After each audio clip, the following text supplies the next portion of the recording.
Assalamualaikum warahmatullahi wabarakatuh. Bismillah, alhamdulillah, wassalatu wassalamu ala rasulillah Sayyidina Muhammad ibn Abdillah wa ala alihi wa sahbihi wa man walah wa taba'a huda thumma amma ba'd. Alhamdulillah, malam ini kita bisa melanjutkan pengajian kitab Arba'in An-Nawawiyah yang sekarang sudah sampai hadis ke-28. Namun sebelumnya mari kita baca umul kitab yang kita hadiahkan kepada mu'alifnya, dan juga untuk keberkahan kita semuanya.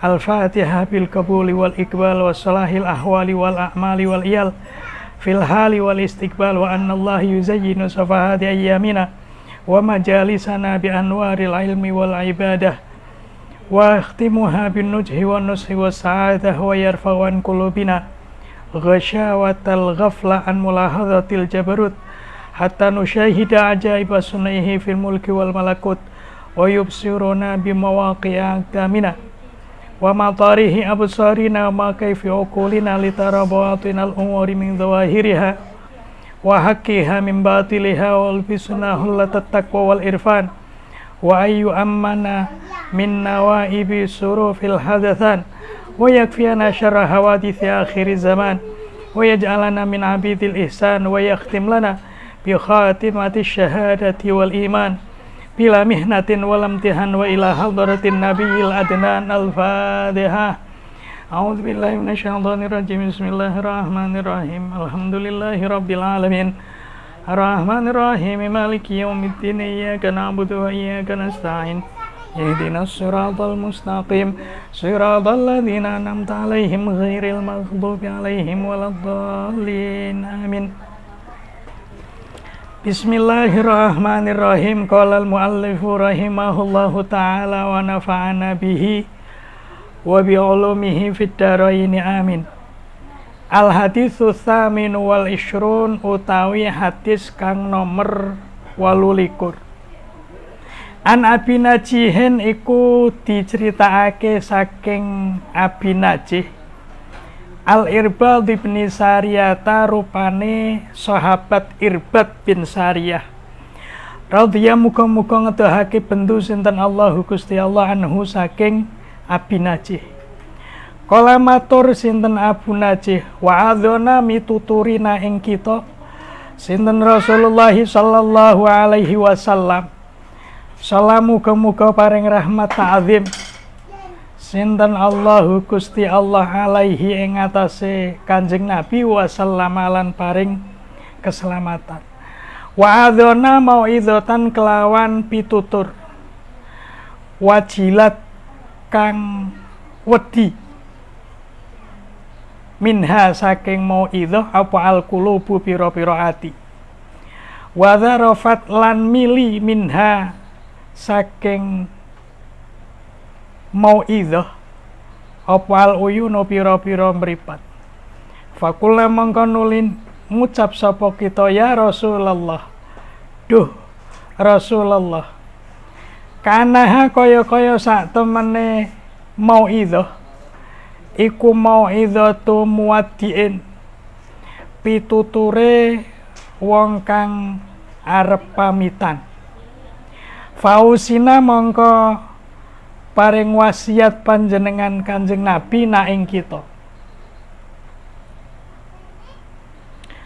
Kala mongko nuli dawuh sinten Kanjeng Rasul, usikum aweh wasiat sapa ingsun kum ing sira kabeh bitaqwallahi kelawan wedi marang Allah.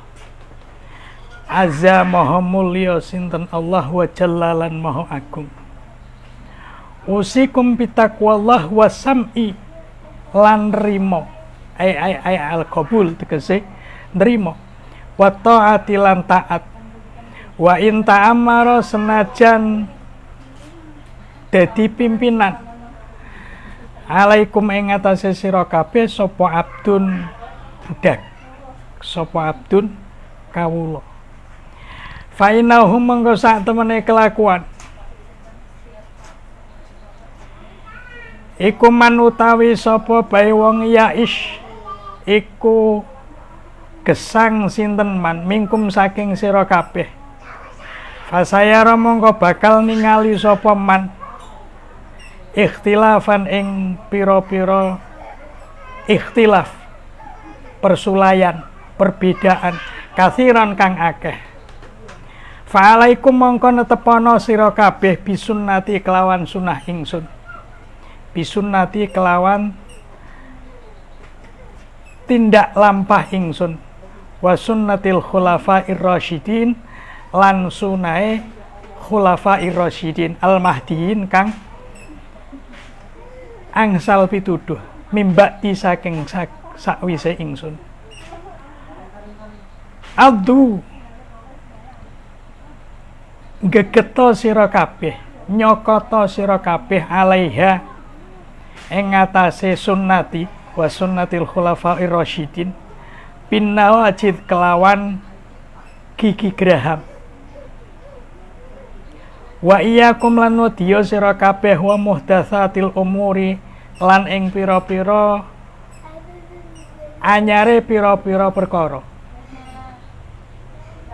fa inna kulla muhdatsatin mongko sak temene saben-saben perkara kang anyar iku bid'atun bid'ah wa kulla bid'atin lan saben-saben bid'ah iku dhalalatun dhalalah sasar wa kulla dhalalatin lan saben-saben kesasar iku finnari ing dalem neraka rawahu riwayatake ing hadis sinten Abu Daud Imam Abu Daud wa Tirmidzi lan Imam Tirmidzi wa qala lan dawuh sinten Imam Tirmidzi utawi iki hadis iku hadisun hadis hasanun kang hasan sahihun tur kang sahih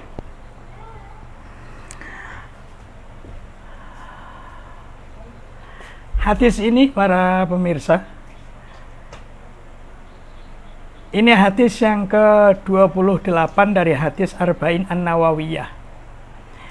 Secara umum suatu ketika Rasulullah itu memberikan mau'idhah di hadapan para sahabat dan mau'idhahnya itu mau'idhah yang membuat mereka menangis. Hati mereka menjadi takut.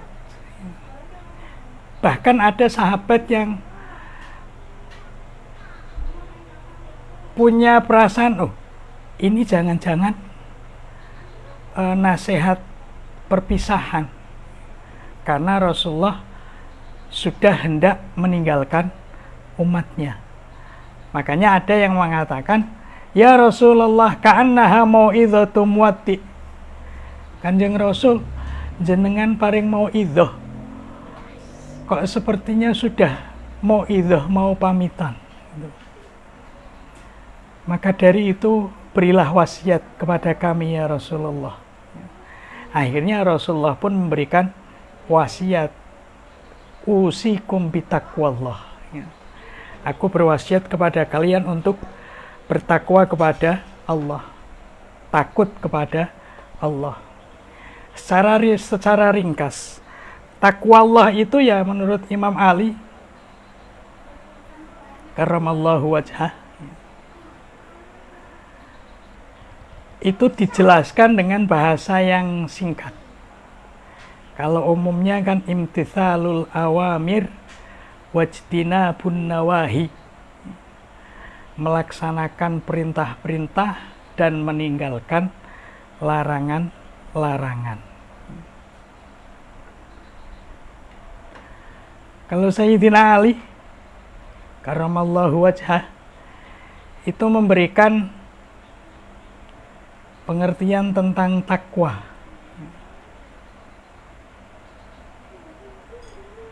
Wal amalu bitanzil war ridha bil qalil wal istidad li yaumir rahil. Yang pertama, kata Sayyidina Ali, takwa itu al khaufu minal jalil, takut kepada Allah yang maha agung. Wal amalu bitanzil, dan mengamalkan Al-Quran yang telah diturunkan. waridha bil qalil, dan menerima pemberian dari Allah meskipun itu sedikit.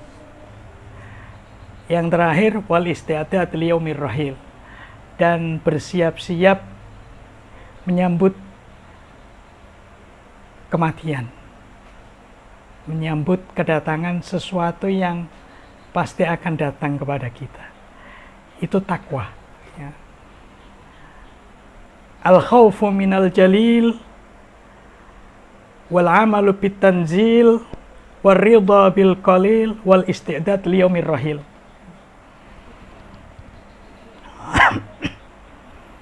Itu pertama yang diwasiatkan oleh Rasulullah Sallallahu Alaihi Wasallam kepada kita. Yang kedua apa? Wasam'i wat ta'ah, menerima dan taat kepada Allah. Wa in ta'ammara 'alaikum abdun. Di sini apalagi konteks bernegara. Ketika sudah dipilih seorang pemimpin dengan demokratis, maka semua yang tadinya saling berkompetisi, setelah ada satu orang pemimpin yang dipilih, maka yang lain kompetitornya itu harus lilo legowo untuk menerima as-sam'i wa ta'ah. Bukan kemudian menjadi penghalang program-program kebijakan pemimpin yang sudah terpilih. Itu namanya kesatria, mau mengakui kesalahan dengan gentle. Jadi tolong ini tahun-tahun politik, siapapun pilihan Anda di antara ketiga calon, silahkan bersaing dengan sportif. Dan ketika sudah terpilih seorang presiden, maka dia adalah presiden kita semuanya. Kita harus menerima dan taat, meskipun tetap harus dikawal, sehingga kebijakan-kebijakannya jangan sampai kemudian bertentangan dengan hukum-hukum syariat. Fa innahu man ya'ish minkum fasayara ikhtilafan katsira. Ini merupakan salah satu dari prediksi Rasulullah yang jadi kenyataan. Prediksi Rasulullah yang menjadi kenyataan. Seperti yang hadis kemarin itu juga ada salah satu mukjizat Rasulullah. Ini juga demikian. Nanti siapapun yang hidup, dia akan melihat perpecahan, perselisihan, sehingga harus mengikuti tuntunan pesan atau wasiat dari Rasulullah Sallallahu Alaihi Wasallam, yaitu apa? Taqwallah wassam'i wat ta'ah. Dan memang kejadian ketika ada perbedaan, perpecahan, munculnya firqah-firqah, terbunuhnya Sayyidina Utsman, terbunuhnya Sayyidina Ali, itu sudah menjadi benih-benih perpecahan umat. Dan itu menjadi pembenar, menjadi bukti bahwa kalam Rasulullah, sabda Rasulullah itu memang benar-benar terbukti. Sehingga beliau, fa'alaikum bisunnati, maka ikutilah sunnahku, wa sunnatil khulafair rasyidin, dan sunnahnya para khulafaur rasyidin. Para ulama sepakat khulafaur rasyidin itu ada 4: Abu Bakar, Umar, Utsman, Ali. Ya. Ini khilafah. Ya. Setelah itu, meskipun namanya khilafah, tetapi ya sistemnya menjadi sistem kerajaan. Tahta kekuasaan diwariskan kepada putra-putranya. Bahkan antar putra itu juga kadang saling berebut kekuasaan, berebut tahta. Itu fakta yang tidak bisa ditutup-tutupi. Meskipun tetap ada kebaikannya. Baiknya banyak, tetapi juga kita harus fair. Oleh karena itu, Rasulullah benar-benar berpesan, Addu 'alaiha bin nawajid. Ini sebuah kinayah, kinayah atau majas lah. Meskipun antara kinayah dengan majas itu juga ada perbedaannya. Ini sebuah kinayah atau sebuah kiasan. Gigitlah dengan gigi gerahammu. Artinya apa? Pegang dengan kuat-kuat. Jangan sampai lepas. Kemudian setelah berpesan seperti itu, untuk berpegang teguh kepada sunnah Rasul dan sunnah Khulafaur Rasyidin, beliau juga wanti-wanti, wa iyyakum wa muhdatsatil umur. Hati-hatilah dengan hal-hal yang baru. Fa inna kulla muhdatsatin bid'ah, maka setiap hal yang baru itu bid'ah. Wa kulla bid'atin dhalalah, dan setiap yang bid'ah itu sesat. Wa kulla dhalalatin finnar, dan setiap yang sesat itu di neraka. Oke. Ada hal-hal yang perlu kita garis bawahi. Di sini ada hadis, ada sebuah kalimat yang sering orang gagal paham dalam memahami ini. Mereka berpendapat bahwa di situ itu kulun itu ya menyeluruh semuanya. Jadi segala yang baru itu bid'ah. Segala yang baru itu bid'ah. Dan yang bid'ah itu sesat. Padahal kalau kita belajar ilmu usul fikih, kata kulun di situ itu amun maksus, atau amun urida bihil khusus. Karena kulun itu merupakan salah satu perangkat daripada sighatul umum. Amun dakhalahu takhsis. Secara umum seperti itu. Dan kalau memang kita berpegang bahwa kalau ada kulun berarti menyeluruh semuanya, syumuliyun, maka repot kita ketika memahami firman Allah di surat apa gitu di dalam Al-Quran.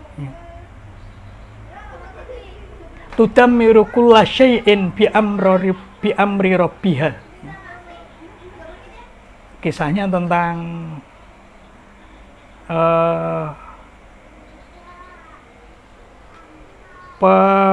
siksaan kepada sebuah kaum. Tudammiru kulla syai'in bi amri rabbiha.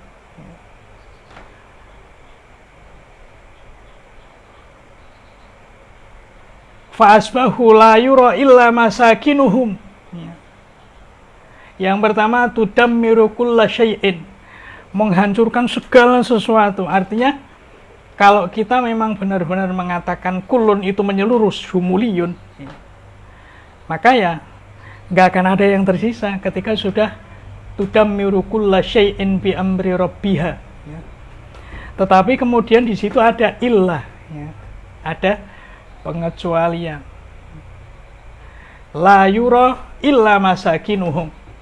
Berarti kan kulun di situ itu walaupun artinya semua, tetapi tidak semua juga gitu. Karena masakinuhumnya masih tetap ada gitu. Sehingga untuk memahami hadis memang tidak bisa parsial. Tidak bisa parsial. Harus komprehensif. Harus menyeluruh. Dan kalau kita belajar ilmu ushul fikih, maka di situ ada tahapan-tahapan bagaimana kita memahami sebuah teks, baik Al-Quran maupun hadis. Ya karena seperti itu. Kadang ada addu 'alaiha bin nawajid. Kalau diterjemah secara letterlek, aldu ngegeto sira kabeh alaihi ing atase sunnahku, nyokoto ing atase sunnahku bin nawajid kelawan gigi geraham. Sunnahnya Rasul itu digigit dengan gigi geraham. Pak Pri sampean paham ini. Makanya di situ ada kiasan, ya. Ada kiasan. Tidak kemudian pukul rata yo pokoke. Wong di situ ada kul, ya artinya semua. Ya. Maka para ulama untuk kalimat kul saja itu ulama membuat sebuah kitab, ya, yang judulnya itu Ahkamu Kul wa ma alaihi tadul, karya Imam Taqiyuddin Abil Hasan Ali bin Abdul Kafi As-Subki, ayah dari Imam Tajuddin As-Subki, pengarang kitab Jam'ul Jawami'. Sehingga kul itu tidak kemudian semuanya itu enggak, ya. Tidak. Makanya memahami sebuah teks itu ada tahapan-tahapannya biar kita tidak salah paham. Karena sebuah teks itu kadang antara satu dengan yang lain itu seolah-olah ada pertentangan. Makanya ada ta'arudul adillah, ya. Itu di dalam kitab usul fikih itu ada. Bagaimana ketika terjadi dua nas, dua teks yang seolah-olah bertentangan atau memang secara zahir bertentangan.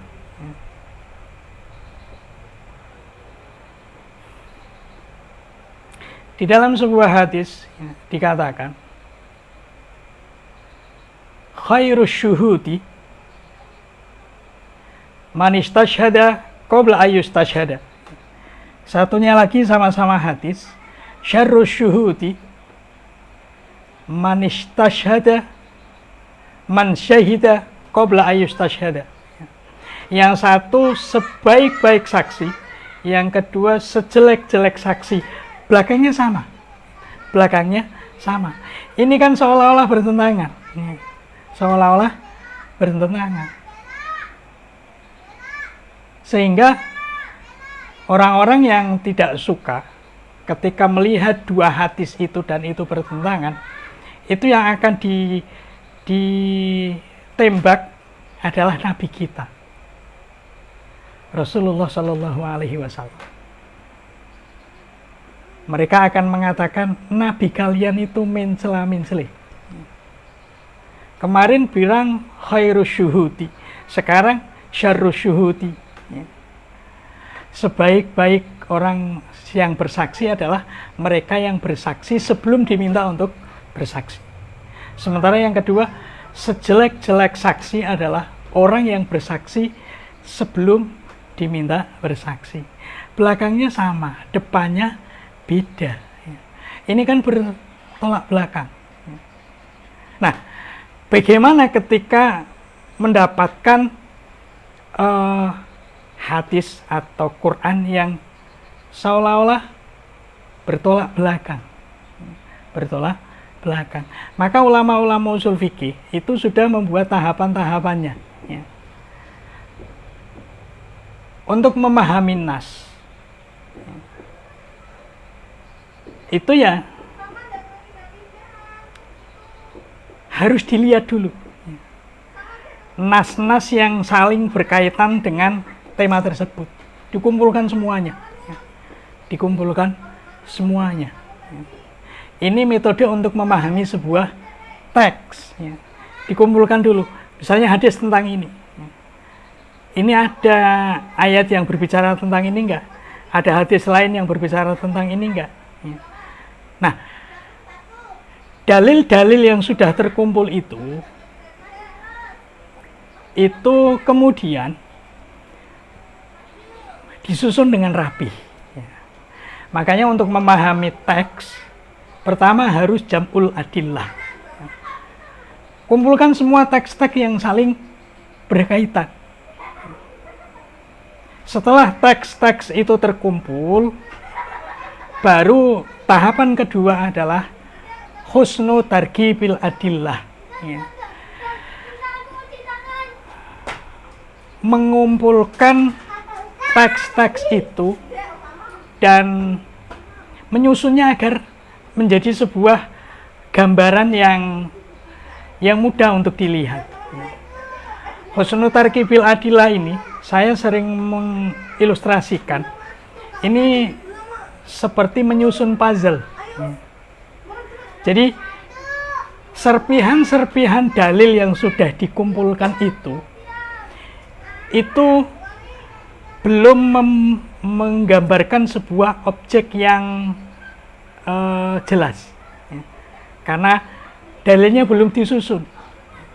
Karena dalil-dalil itu kan ada yang mutlak, ada yang muqayyad, ada yang nasikh, ada yang mansukh, ada yang am, ada yang khas, ya. Ada yang mutlak, ada yang muqayyad, ada yang muhkam, ada yang mutasyabih, ya. Hadis juga demikian, ada yang ahad, ada yang mutawatir. Kalau dari sisi pembagian yang lain ada sahih, ada dhaif, ada hasan, ya. Ada sahih li ghairi, ada hasan li dzati, ada dhaif, dan ada juga maudhu. Nah, harus dikumpulkan semuanya. Setelah dikumpulkan, ini baru disusun, ya. Disusun seperti kita menyusun puzzle. Ketika puzzle itu tidak pas tempatnya, maka tidak akan bisa dimasukkan atau tidak akan memberikan gambaran yang jelas, ya. Kalau puzzle mungkin hilang satu serpihan, itu masih bisa kelihatan. Oh, ini gambar ini, hanya saja satu potongannya hilang, gitu. Nah, itu juga sama, Quran, hadis, dalil-dalil yang membicarakan tentang satu tema itu dikumpulkan, namanya jam'ul adillah. Yang kedua, husnu targhibil adillah, ya. Bagaimana dia menyusun dalil-dalil itu. Nah, kemudian bagaimana ketika dalil satu dengan dalil yang lain itu secara zahir bertentangan. Nah, ini harus diketahui dulu, ya. Ada yang rajih atau tidak, ada yang kuat atau tidak, ya. Artinya kalau hadis, dua-duanya hadis, satu mutawatir, satu ahad, maka yang dipakai yang mutawatir. Gampangannya seperti itu, ya. Hadisnya satu sahih, satu dhaif, ya. Diutamakan yang sahih. Meskipun tidak semua hadis sahih otomatis langsung bisa diamalkan, ya. Karena ada pembagian hadis itu, hadis bisa diamalkan dan hadis tidak diamalkan, ya. Macam-macam, ya, kategori dalil atau nas atau teks, ya. Karena ya seperti tadi, ya. Ada yang zahir, ada yang muawal, ada nas, ya. Ada muhkam, ada mutasyabih, ya. Ada qat'iyud dalalah, ada dhanniyud dalalah, ada qat'iyus subut dan dhanniyus subut. Ini hal-hal yang perlu dimengerti oleh seseorang ketika ia ingin memahami sebuah nas, sebuah teks. Ketika sebuah dua dalil bertentangan, maka ya dilihat ada murojahnya enggak, atau bisa diketahui enggak turunnya duluan mana. Kalau memang bertentangan, ya, itu yang pertama di al-jam'u, dikompromikan, ya. Ini dalil ini sama dalil ini kok bertentangan ini secara zahir, ya. Cobalah dipahami sesuai dengan konteksnya, ya. Karena sebuah teks meskipun secara zahir itu bertentangan, terkadang itu pada kenyataannya tidak bertentangan. Contohnya, saya sering menyontohkan, kita sering mengatakan kepada anak kita, suatu ketika kita mengatakan, "Nduk, weng, Cahayu, aja kok kuwi sampean ki wis gedhi." Betul nggak? Suatu ketika di lain hari, yo Juando, kuwi sik cilik, urung pantes, kok kuwi gitu loh, ya. Nah, ini jadi anak kita itu masih kecil atau sudah besar. Suatu ketika kita mengatakan masih kecil, di lain waktu, hanya beberapa hari, kita mengatakan sebaliknya. Tetapi kalau itu dipahami dalam konteksnya masing-masing, itu benar, gitu. Benar, semuanya benar, meskipun secara zahir bertentangan, bertolak belakang. Tetapi dengan dikompromikan, namanya al-jam'u, ya. Dikompromikan, dipahami sesuai dengan konteksnya, maka meskipun secara zahir bertentangan, tetapi pada hakikatnya tidak bertentangan. Nah, bagaimana kalau tidak bisa dikompromikan? Dilihat turunnya kapan, yang lebih dulu mana, yang lebih akhir turun mana. Nah, ini harus tahu asbabun nuzul, asbabul wurud, kapan ayat ini turun, di mana, dan ayat ini yang bertentangan ini turunnya lebih dulu atau lebih belakangan. Ini juga harus paham.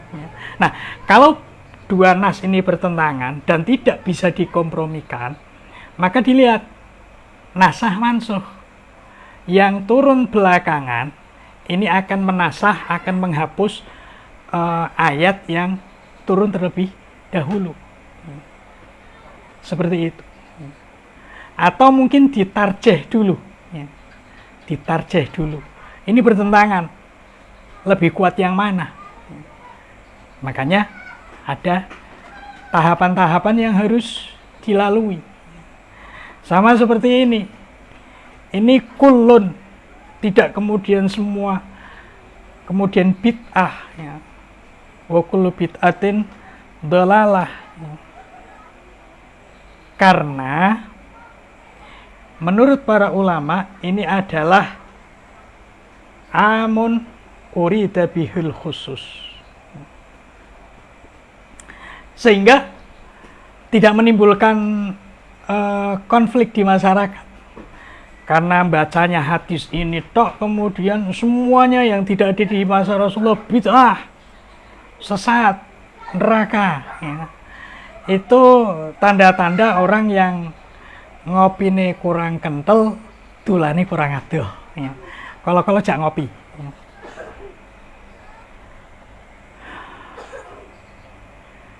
Karena memang seperti itu, ya. Harus dipahami, ya. para ulama pun membagi bahwa semua yang baru itu bid'ah, tetapi bid'ah itu al-bid'atu bid'atan. Bid'ah itu ada dua, bid'atul dolalah wa bid'atu huda, ya.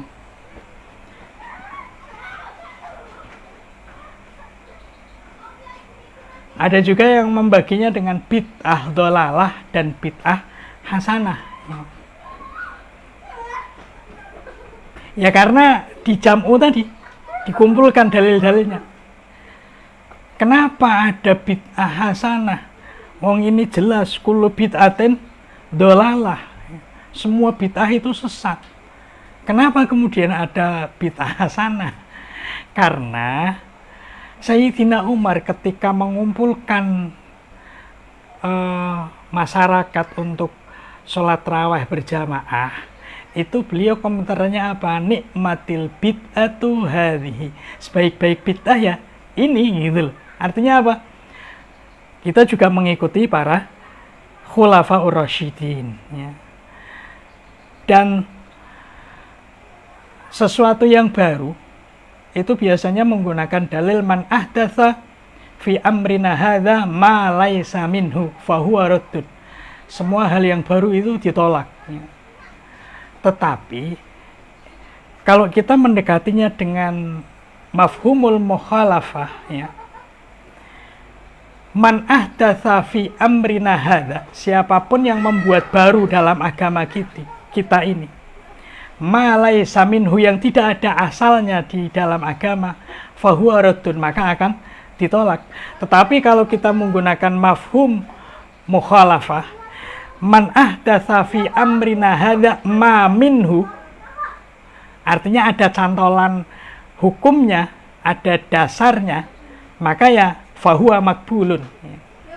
Jadi man ahdatsa fi amrina hadza ma laisa minhu fahuwa raddun wa man ahdatsa fi amrina hadza ma minhu fahuwa makbulun. Ini juga harus kita pahami dengan pendekatan mafhum mukhalafah. Kenapa?